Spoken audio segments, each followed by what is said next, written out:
আসসালামু আলাইকুম ওয়া রাহমাতুল্লাহি ওয়া বারাকাতুহু। সম্মানিত দেশবাসী, আজকে একটি বিষয় নিয়ে কথা বলতে চাই। আপনারা জানেন, পীর সাহেবের সামনে আহ্বানে সাড়া দিয়ে আমরা মাঠ পর্যায়ে ট্রাফিকের দায়িত্ব পালন করেছি এবং পাহারাদার সহ সব জায়গায় কিছু কার্যক্রম পরিচালনা করেছি। বিশেষ করে এই যে হিন্দু মন্দির, বাজার নিয়ন্ত্রণ, রাত্রিবেলা এলাকা এলাকায় পাহারা, এই সমস্ত কাজগুলো কিছুদিন আমাদের বাস্তব মাঠ পর্যায়ে কাজ করার অভিজ্ঞতা সঞ্চয় করেছি। তো সেখান থেকে যে শিক্ষাটা পেলাম, এদেশের পুলিশ প্রশাসন কতটা জরুরি সেটা আমরা এখান থেকে এটা উপলব্ধি করতে পেরেছি। আপনারা জানেন, পুলিশদেরকে মানুষ আমরা একটা ব্যাগ ফুটে ফেলে দিয়েছি যে পুলিশ বিভিন্ন অন্যায় বা বিভিন্ন কাজে জড়িত।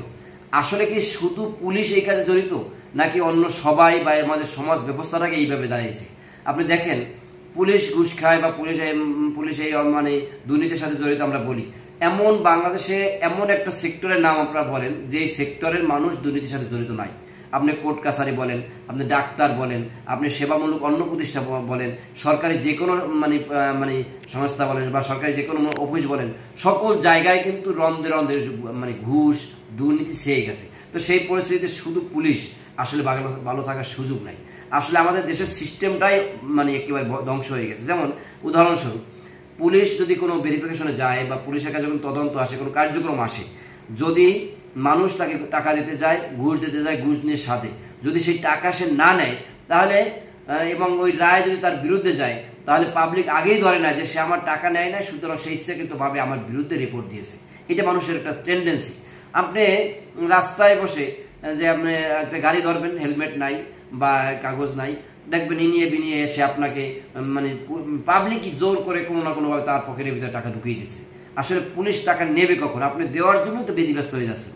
এরপরে মনে করেন আপনি অন্য যে কোনো কাজ বলেন, পুলিশ আপনি একটা জিডি করতে যাবেন, আপনি একটা অন্যায় প্রতিনিধি আসবেন, মানুষ কিন্তু আগ বাড়িয়ে পুলিশকে টাকা দিতে যাচ্ছে। তাহলে দুর্নীতি কি শুধু পুলিশ করলো, নাকি আমরাও এর সাথে জড়িত হইলাম? একটা প্রশাসনকে বা একটা জায়গাকে যদি সংস্কার করতে হয়, ভালো করতে হয়, তাহলে এক হাতে কিন্তু তালি বাজে না। আমাদের উভয়েরই এই সংশোধন হতে হবে। আমরা আশা করি সামনে যে দিনগুলো আমাদের আসবে, নতুন বাংলাদেশ বিনির্মাণের যে স্বপ্ন তরুণরা আমাদেরকে দেখিয়েছে, এই বাংলাদেশে সকল প্রকার দুর্নীতি মুক্ত হবে। শুধু পুলিশ নয়, জনগণের মাঝে সচেতনতা ফিরে আসবে। ঠিক আছে? পাশাপাশি আপনি দেখেন, আমরা যারা ট্রাফিকের দায়িত্ব পালন করছি, রাত্রির দিকে পাহারা করছি, এটা কত কষ্টের কাজ। আমরা এত কিছু সেনাবাহিনী মাঠে আছে, ছাত্র জনতা মাঠে আছে, তারপরও কিন্তু দেশের ডাকাতি বা দেশের অন্যায় বিচার আমরা ফিরাতে পারতেছি না। ঠিক আছে? অথচ অল্প কিছু পুলিশ এটা কিন্তু রাত ভর পাহারা জেগে, আমরা যখন সারা রাত নির্বিঘ্নে ঘুমিয়ে থাকি, সারা রাত পুলিশ সারা রাত কিন্তু মাঠে তৎপর থাকে, ডিউটিতে ব্যস্ত থাকে। তাদের অনেক অনেক অর্জন আছে, তাদের অনেক অনেক ভালো কাজ আছে। হ্যাঁ, সম্প্রতি ছাত্রদের এই ঘটনায় তাদের সকল অর্জন হয়তো বিসর্জন হয়ে গেছে।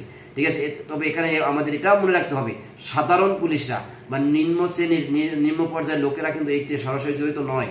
তারা ঊর্ধ্বতন নেতাদের হুকুম মানতে বাধ্য বা অসহায় হয়ে অনেকেই কাজগুলো করছে। যারা সরাসরি কাজে যুক্ত, তাদেরকে চিহ্নিত করে বিচারের আওতায় আনা হোক, এটা আমাদেরও জোর দাবি। কিন্তু ঢালাওভাবে পুলিশ বাহিনীর উপরে আমরা অবশ্যই খারাপ দৃষ্টিতে দেখবো না, কারণ পুলিশ এরা আমাদেরই ভাই, আমাদেরই বন্ধু, আমাদেরই পরিবার, আমাদের সমাজের লোক। তারা সারা জীবন এই সমাজকে সুন্দর রাখার জন্য তারা কাজ করে যাচ্ছে। ইনশাআল্লাহ সামনের দিনগুলোতে, এখনই আস্তে আস্তে তারা মাঠ পর্যায়ে ফিরে আসছে, সামনের দিনগুলোতে আমরা তাদের পাশে আছি।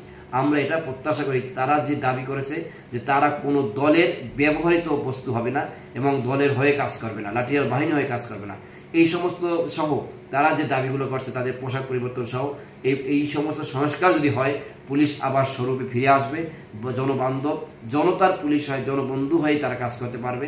আমরাও তাদের পাশে আছি, তাদের পাশে সহযোগিতার জন্য আমরা আছি। আমরা শান্তিকামী সংগঠন ইসলামী আন্দোলন বাংলাদেশের সকল নেতাকর্মীরা তাদের সহযোগিতা করব ইনশাআল্লাহ।